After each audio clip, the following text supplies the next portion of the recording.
আজ আমাদের আনন্দের দিন, খুশির দিন। গত 15 তারিখে সুপ্রিম কোর্ট একটা আস্থাভাজন একটা রায় দিয়েছে। কি বললাম? আস্থাভাজন মানে একটু আশ্বাস রাখতে কিন্তু পানি মাপছে। আবার সতর্ক করছি, আস্থা রাখতে পারি বলে আবার সতর্ক করছি, পানি মাপছে। আন্দোলন যদি ধিমিয়ে দিই, কমিয়ে দিই, নরম করে দিই, ওরা আবার ঘাড়ে এসে নিঃশ্বাস ফেলবে। 40টা আমাদের নাই, আমাদের পক্ষে ভোট দিত 192 জন এজন্যই ভোট দিয়েছে। আর্টিকেল 26 এ কে ভায়োলেট করেছে, আর্টিকেল 14 কে ভায়োলেট করছে, আর্টিকেল 25 কে ভায়োলেট করছে। এই অ্যামেন্ডমেন্ট বিল 2024 তাই 192 জন টোটাল 232 জন ভারতীয় নাগরিক তার বিপক্ষে ভোট দিয়েছে। আর এর বিপক্ষে কথা বলাটা প্রত্যেকটা ভারতীয় নাগরিক নৈতিক দায়িত্ব। ভারতের সংবিধান বাঁচাবার দায়িত্ব প্রত্যেকটা ভারতের নাগরিকের।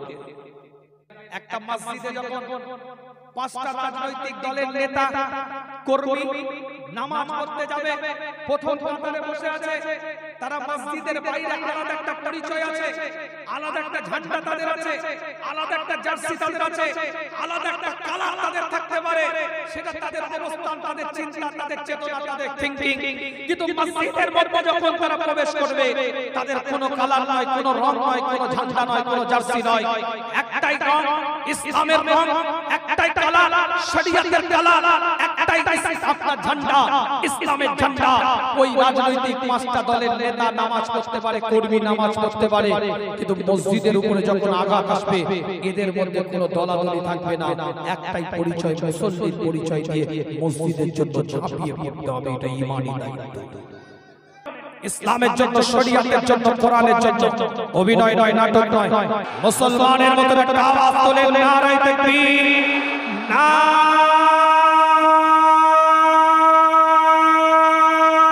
নারায়ে তাকবীর,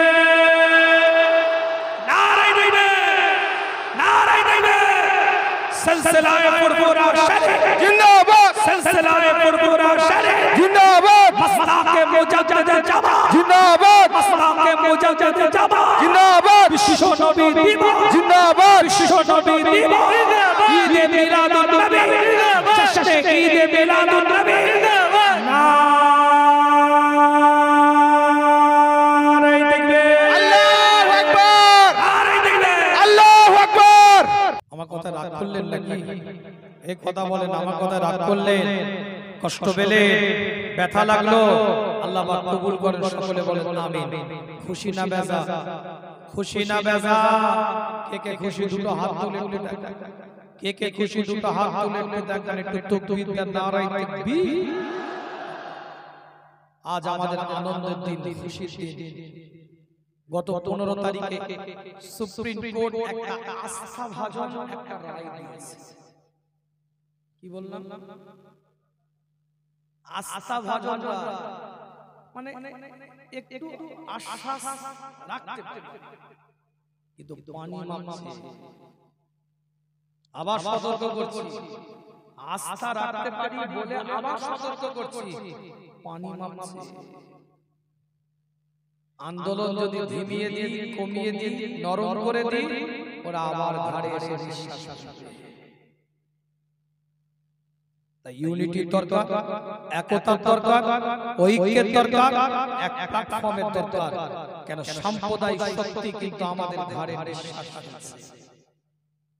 সেটা ইলেকট্রনিক্স মিডিয়া হোক, টিভি চ্যানেল অ্যাঙ্কার, ঠান্ডা ঘর থেকে হেড ল্যাঙ্গুয়েজ ব্যবহার করে হোক, প্রিন্ট মিডিয়ার এডিটর হোক, যে অবস্থায় যে স্থানে কিংবা বিভিন্ন জায়গায় বিভিন্ন পারপাসে বিভিন্ন পোশাকে বিভিন্ন লেবাসে সাম্প্রদায়িক শক্তি কিন্তু আমাদের ঘাড়ে নিঃশ্বাস ফেলছে। আমাদের লড়াই সাম্প্রদায়িক শক্তির বিরুদ্ধে, সম্প্রীতির পক্ষে। যখন আপনি আন্দোলন করবেন লান তানালুল বিররা হাত্তা তুনফিকু মিম্মা তুহিব্বুন, আল্লাহ বলে তোমাদের প্রিয় জিনিস থেকে আমি আল্লাহ আমার রাস্তায় যতটুকু কিছু ব্যয় না করতে পারো তোমরা আমার প্রিয় বান্দা হতে পারবে না।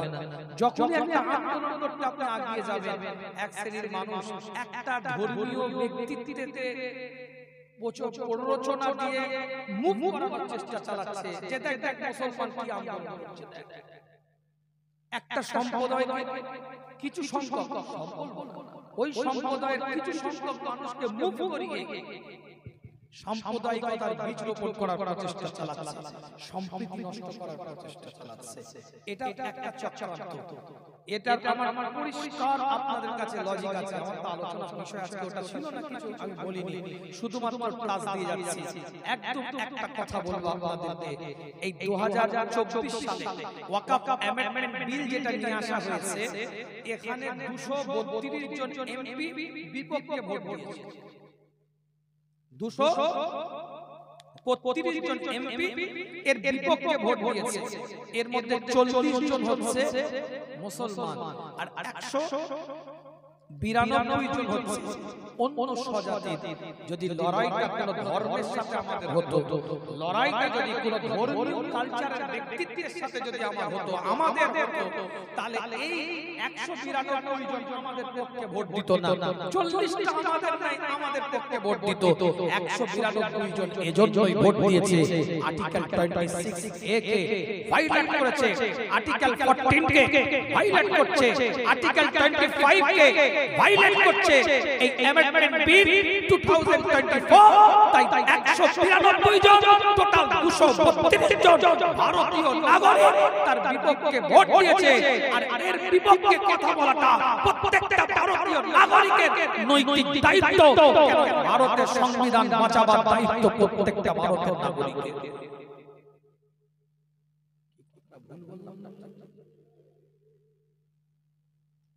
আজ আমাদেরকে একটা প্ল্যাটফর্ম তৈরি করতে হবে, দলাদলি নয়, ইখতিলাফ নয়, মতনৈক্য নয়।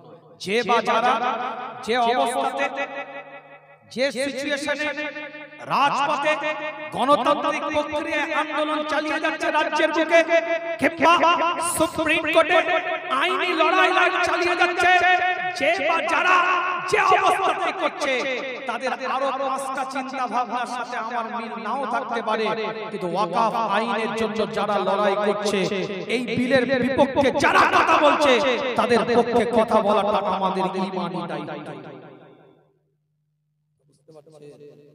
একটা গ্রামে 5টা রাজনৈতিক দল থাকতে পারে, এটা ওই গ্রামের সৌন্দর্য।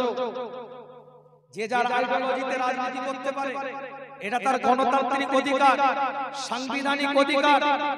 তার গণতান্ত্রিক অধিকার হরণ করার কোন রকম কোন অ্যাঙ্গেলে কোন কথা বলার অধিকার নাই। কিন্তু মনে রাখবেন, একটা মসজিদে যখন 5টা রাজনৈতিক দলের নেতা কর্মী নামাজ পড়তে যাবে, প্রথম কাতারে বসে আছে, তারা মসজিদের বাইরে আলাদা একটা পরিচয় আছে, আলাদা একটা ঝান্ডা তাদের আছে, আলাদা একটা জার্সি তাদের আছে, আলাদা একটা কালার তাদের থাকতে পারে। সেটা তাদের অবস্থান, তাদের চিন্তা, তাদের চেতনা, তাদের থিংকিং। কিন্তু মসজিদের মধ্যে যখন তারা প্রবেশ করবে, তাদের কোনো কালার নয়, কোনো রং নয়, কোনো ঝান্ডা নয়, কোনো জার্সি নয়। একটাই রং, ইসলামের রং, একটাই কালার, শরিয়তের কালার, একটাই আপনার ঝান্ডা, ইসলামের ঝান্ডা।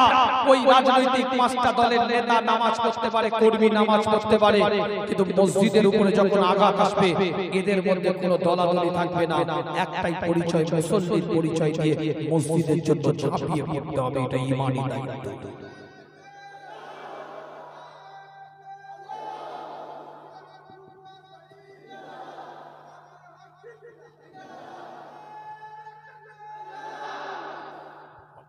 ভুল হয়ে গেল নাকি? ইউনিটির দরকার, একতার দরকার, ঐক্যের দরকার, প্ল্যাটফর্ম তুলতে হবে। 2% শিখ পাঞ্জাবি, 2% পাঞ্জাবি।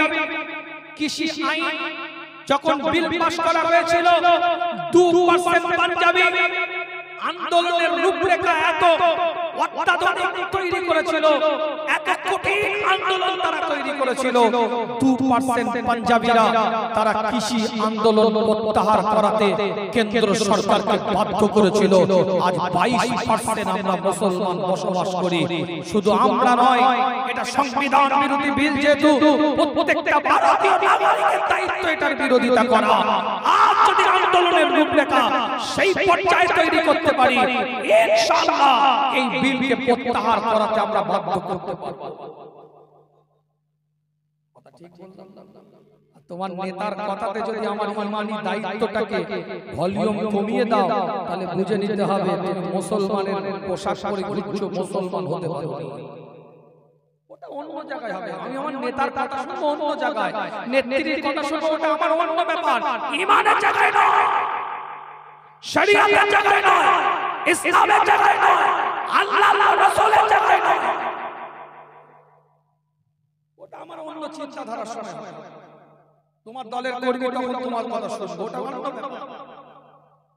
ইসলামের উপরে, শরীয়তের উপরে, কোরআনের উপরে, আল্লাহ রাসূলের দ্বীনের উপরে, দ্বীনের আহকামের উপরে, মসজিদ, মাদ্রাসা, মাকতাব, লিল্লামনি, এতিমখানা, খানকা, কবরস্থান, এইগুলোর উপরে যখন আঘাত আসবে, চিনি না কাউকে, চিনি ইসলাম, চিনি শরীয়ত, চিনি দ্বীন, চিনি কোরআন।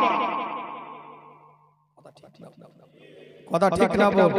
এই তোরা বসে আছিস কেন? এই ওঠ ওঠ ওঠ, ফেটিয়ে ফেলবো। সামনে আয়, সামনে আয়। এদিক ওদিক ঘুরছিল, পাবজি, ফ্রি ফায়ার, ডিডি 11 খেলছে, কেউ লুডো খেলছে, কেউ তাস খেলছে, সফটওয়্যার বেরিয়ে গেছে। তাও ঢুকে টুক করে পিছনে লাগিয়ে দিচ্ছে। হাত তুলে একদম টনটনে হাত তুলে, একদম টনটনে হাত তুলে। ইসলামের জন্য, শরীয়তের জন্য, কোরআনের জন্য অভিনয় নয়, নাটক নয়।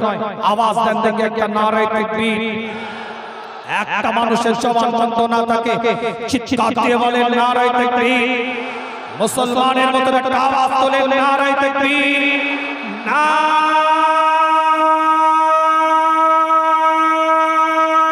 নারায়ে তাকবীর, নারায়ে তাকবীর, নারায়ে তাকবীর। সিলসিলায়ে ফুরফুরা শরীফ জিন্দাবাদ, সিলসিলায়ে ফুরফুরা শরীফ জিন্দাবাদ, মাসলাকে মুজাদ্দিদ জামাত জিন্দাবাদ, মাসলাকে মুজাদ্দিদ জামাত জিন্দাবাদ, বিশ্ব নবী দিবস জিন্দাবাদ, বিশ্ব নবী দিবস, ঈদে মিলাদুন নবী জিন্দাবাদ, জশ্নে ঈদে মিলাদুন নবী জিন্দাবাদ। নারায়ে তাকবীর, আল্লাহু আকবার, নারায়ে তাকবীর, আল্লাহু আকবার। আল্লাহ পাক কবুল করেন, সকলে বলেন আমিন। আবেগ, দরদ, ভালোবাসা নিয়ে সালাতুস সালাম। ইয়া নবী সালাম,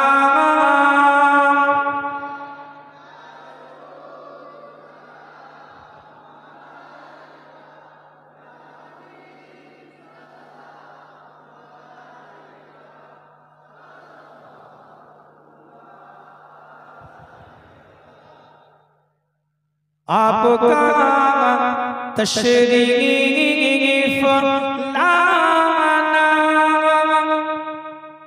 वक्त भी कितना सुहाना, नूर से जगमगा उठा ज़माना, हूरे गाती थी तारा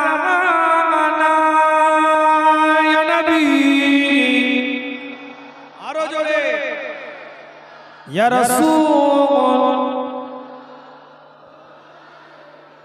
या हबीब,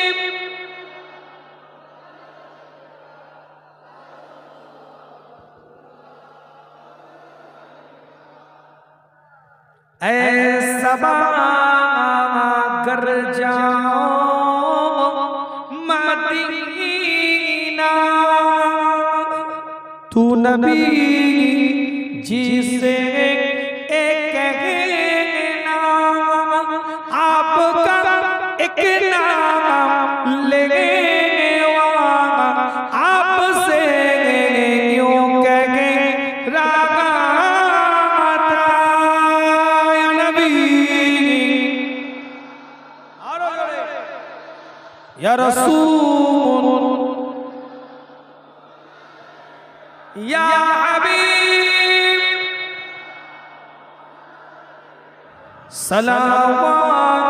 সালাওয়াতুল্লাহ সকলে আগে আগে এসে